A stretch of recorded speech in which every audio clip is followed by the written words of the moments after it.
in ka hril dawning hmangai na hi katan hlamoy berani si miswal dum bertemin silfai na chu katam zung zong in kapuang zela Tinlog na le kafelo na tene kaom angi min pong tua kumay rong bona na min pek tehi alu eme o kapusilo eti ema min pangay nahi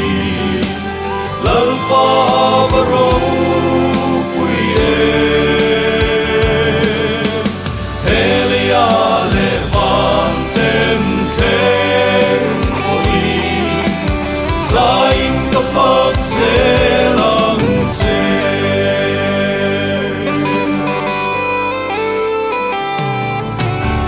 Shring kovel kadam chung kum tehi Itam sava man ka duwe namin tiyang liming min nay langin kapmangay tseo kalal isu eti mamin mangay nahi lalpa varo Helia levantem tempoi zain kafak zelang ze